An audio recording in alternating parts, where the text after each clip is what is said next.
ভয়াবহ অগ্নিকাণ্ডের ঝুঁকিতে রয়েছে নারায়ণগঞ্জের নয়ামাটিতে গড়ে ওঠা ঐতিহ্যবাহী হুঁশিয়ারি পল্লী।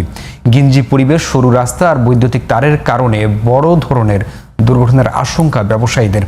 ঝুঁকি মোকাবেলায় দ্রুত ব্যবস্থা নেওয়ার দাবি তাদের। নারায়ণগঞ্জ থেকে আশিকুর রহমান হান্নানের রিপোর্ট, জানাচ্ছেন ফরিদুর রহমান। নারায়ণগঞ্জের নয়ামাটিতে গড়ে ওঠা ঐতিহ্যবাহী হুঁশিয়ারি পল্লীটি প্রথম দিকে ছোট হলেও সময়ের ব্যবধানে এবং প্রয়োজনের তাগিদে এখন এটি ব্যাপকভাবে সম্প্রসারিত হয়েছে।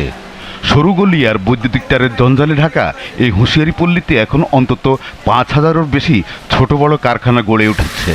তবে এখানে নেই কোনো অগ্নি নির্বাপন ব্যবস্থা। জীবনের ঝুঁকি নিয়ে প্রতিদিন এই পল্লীতে কাজ করছেন প্রায় ১.৫ লক্ষাধিক শ্রমিক। ব্যবসার প্রয়োজনে বাধ্য হয়েই এই ঝুঁকি নিয়ে এখানে থাকতে হয় তাদের। পরিকল্পিতভাবে ভবনগুলো নির্মাণ করা হয়েছে, তারপরে আমরা ঝুঁকির মধ্যে থেকে ব্যবসা করতে আসছি। আমাদের রাস্তা অনেক ছোট এবং এখানে ফায়ার সার্ভিস ঢুকতে পারে না। এখানে ১,৫০০ ব্যবসায়ী আছি।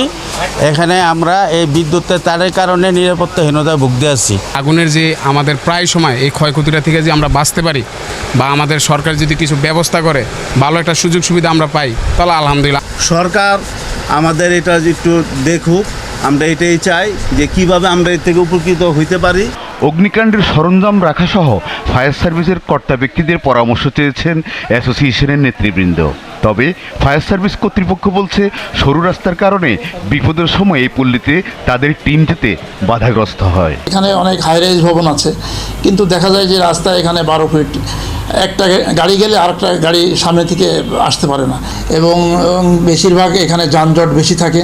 বড় বড় দুর্ঘটনা ঘটলে সেখানে এই রাস্তায় আমাদের অনেক সময় আমাদের যে স্পেশাল ভেহিকেলগুলো আছে এইগুলো আমরা অনেক সময় এখানে প্রবেশ করতে পারি না। রাস্তা বড় করার স্কোপ নাই, একটা চড়া করার স্কোপ নাই। ফায়ার ব্রিগেড এদের বলবো যে আপনাদের যদি পরামর্শ থাকে বা কোনো সহযোগিতা থাকে, আপনারা অবশ্যই আইসা মার্কেটে ঘুরিয়া একটু পরামর্শ দিবেন। Faridur Rahman, GTV news.